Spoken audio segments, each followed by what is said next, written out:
So in short, we at Startups, we're a digital transformation company that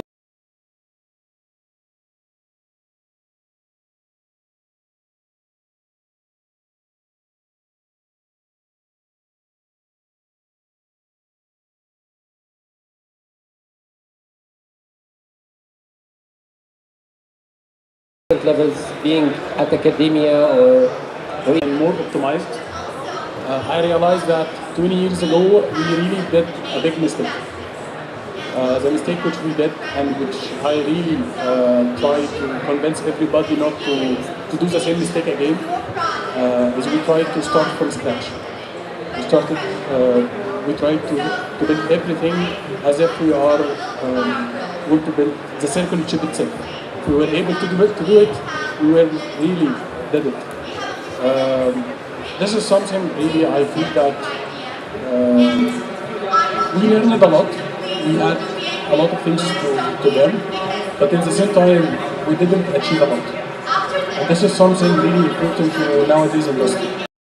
People are now talking about AI, talking about how can they use AI even in their dreams, and we are trying to build things from scratch. This is what really we want to help from Intel perspective, all universities and all academia, not to do this mistake while they are learning, while they are gaining these. So this is I'm trying to do technologies that is right for you. Mechanical team, media team, you must give them what they want without asking why. Giving this kind of education, actually we hunted for how to train them to do that, not in a direct way. So there's one team for one of the competitions from Alexandria University, Aquaphoton, who this team thus hosted this idea that I am a company, I'm professional, I'm not student. I work in my company. And they managed to get the 6th place in the international competition. So all the teams thought in the same way. We are a company, we must get money to build our device, that we will win this deal, or we gonna use it in this opportunity. So they started to gather the teams and give them lots of training. So they got skilled in training, they got skilled in R&Ds, they got skilled in design. And we tried to show them how to do it.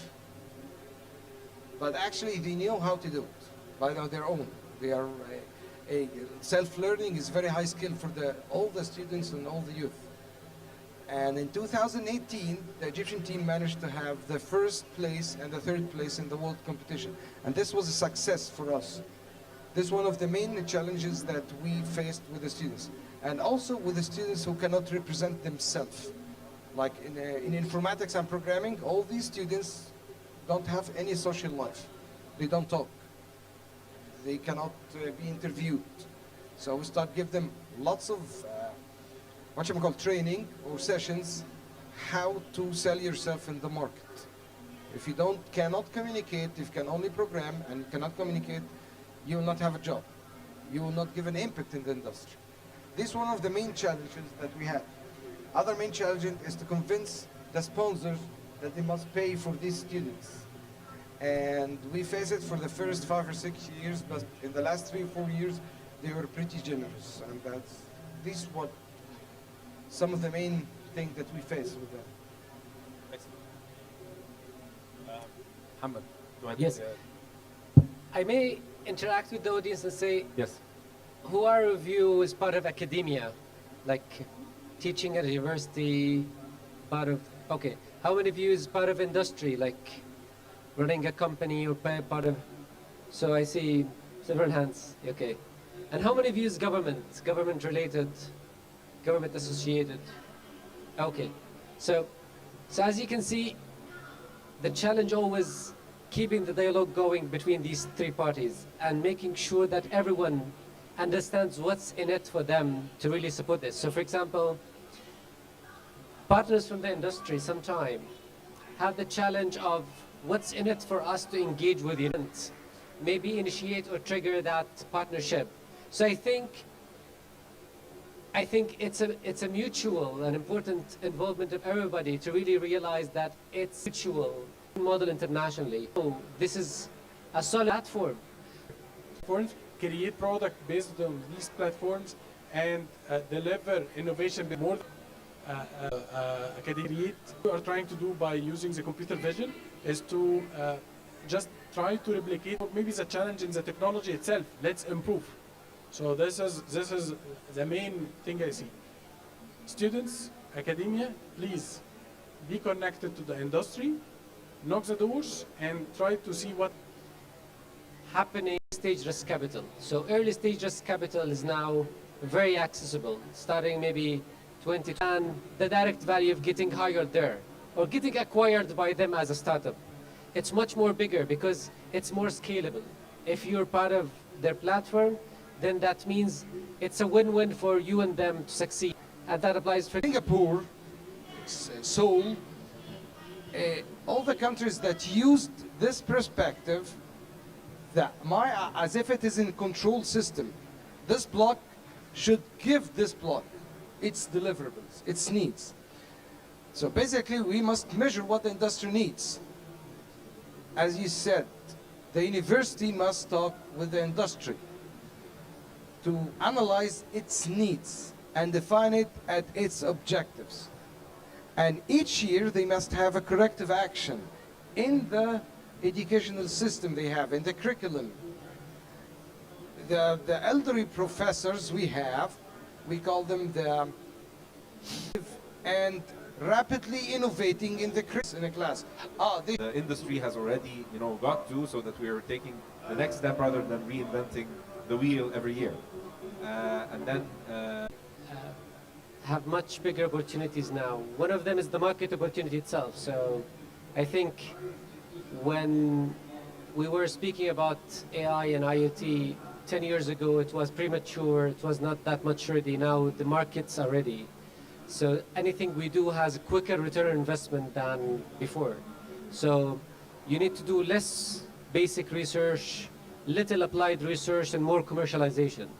So this is a very interesting aspect which is the creative business models that has been provenly tested and applied. So now we have business models, roll out new products of the region that can go global even.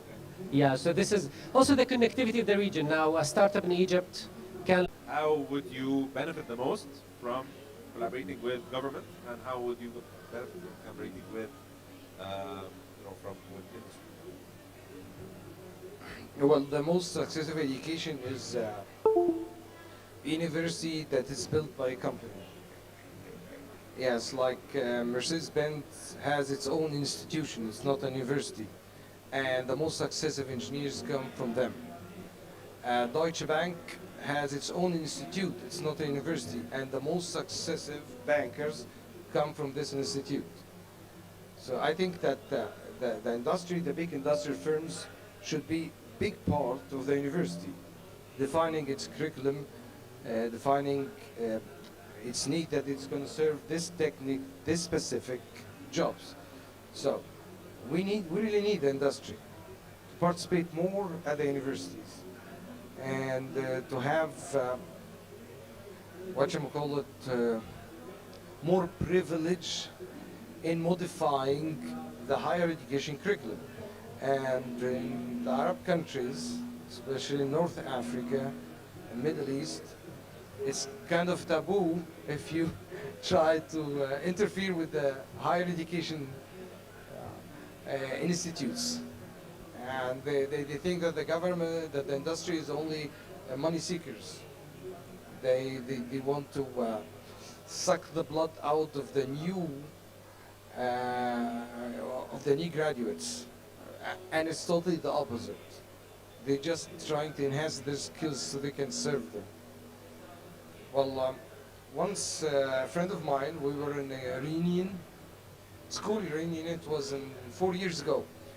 And everyone was talking about what is success. And one of our friends is working in a petroleum company in Alexandria.